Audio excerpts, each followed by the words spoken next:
Assalamu alaikum, dear students. Today we are going to study the cell membrane. Cell membrane covers the living matter of the cell. The living matter is basically the protoplasm. The protoplasm consists of the cytoplasm and the organelles.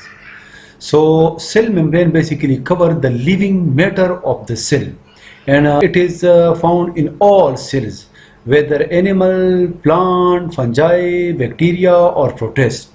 So the cell membrane is found in all these types of cells, and they cover the internal content of the cell.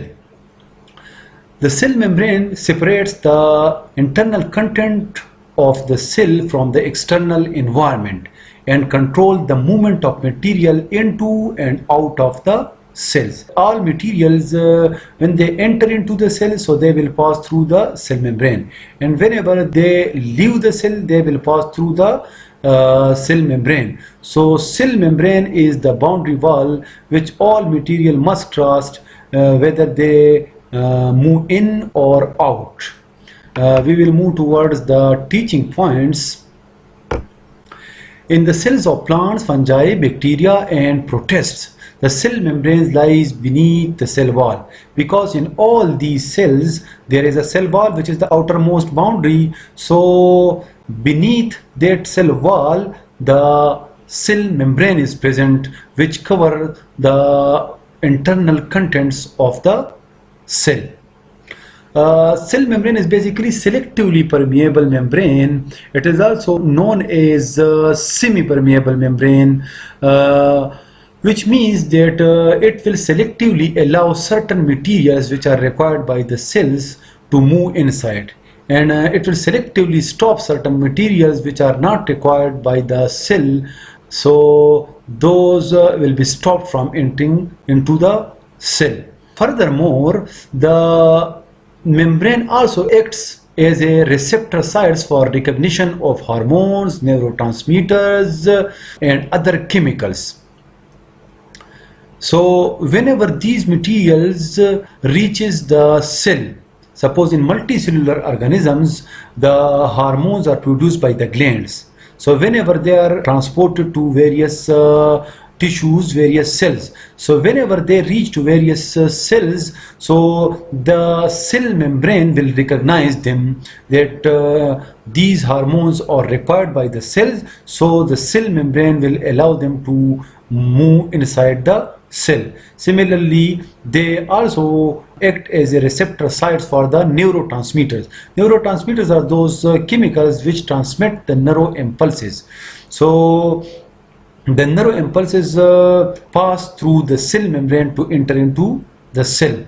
And similarly, many other types of chemicals, they are basically recognized by the cell membrane, because the cell membranes have various proteins which are present on the surface of the cell membrane. So they allow these materials which are required by the cells to move inside, and they will not allow any other material, for example infectious particle, for example bacteria, for example bacterial proteins, bacterial toxins, the toxic chemicals, etc., etc. So the cell membrane will not allow those materials to enter into the cell. Now we will discuss the fluid mosaic model of cell membrane. This model basically shows the structure of the cell membrane. So various models were put forward by various scientists about the structure of the cell membrane, that how the cell membrane is made. But the most acceptable model is the fluid mosaic model of the cell membrane. This model was presented by the Singer and Nicholson. According to this model, the cell membrane consists of a lipid bilayer. Lipid bilayer means the two layers of lipids, in which there are two types of proteins. Some proteins float about, they move both sides, in and outside. So these are basically floating proteins which move in and out. We will show it in the diagram. And similarly, there are other types of proteins which stay fixed in the cell membrane, they will not move. So according to the Singer and Nicholson fluid mosaic model, the cell membrane basically consists of a lipid bilayer in which there are two types of proteins. One are floating proteins which move both sides, which move in and out. They have a floating condition, so they move in and then they move out. But there are certain proteins which are fixed in the cell membrane, they do not move. So diagrammatically it is shown here. Now this is one layer of the bilayer of lipids. This is a lipid bilayer 1 and 2. This one, which is looking reddish brown here, brown color. So this is lipid bilayer. This is all one layer, this is all second layer, the brown color. So this is lipid bilayer. Bi means two, so this is lipid bilayer. Now there are proteins in this lipid bilayer. There are two types of proteins. Those proteins are these are integral membrane proteins. These are those proteins which are fixed here, which do not move.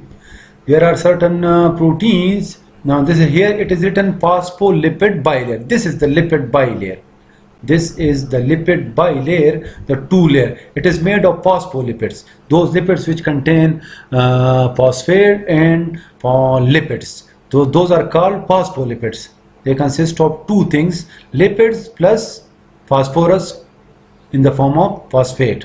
So the cell membrane consists of the phospholipid bilayer, and there are two types of proteins. Some proteins are fixed, these are fixed proteins, and some proteins are floating proteins. Some proteins are floating proteins. These are shown here. Some proteins are floating proteins. Now there are certain molecules attached on the surface of the cell membranes. So those molecules are glycoproteins. Glycoproteins are basically made of two components, proteins and carbohydrates. Similarly, there are glycolipids molecules which consist of carbohydrate plus lipids. These are glycolipids molecules.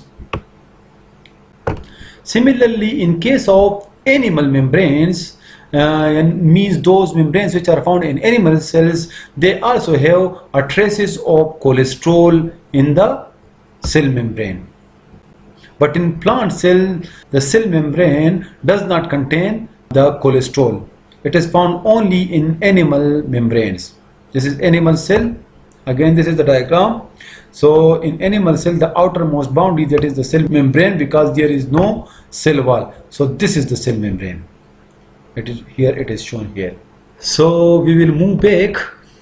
So the next point that we have already discussed in the diagram, the glycoproteins, these are proteins plus carbohydrates. Similarly, glycolipids, carbohydrates plus lipids. These glycoproteins and glycolipids are found in the cell membrane, and they act as a receptors. As we have already discussed, the cell membrane acts as a receptor site by recognizing various molecules, hormones, neurotransmitters and other chemicals. So basically these molecules, glycoproteins and glycolipids, are found on the surface of the cell membrane, which recognize various molecules. If those molecules are required by the cells, so the cell membrane will allow them to pass through.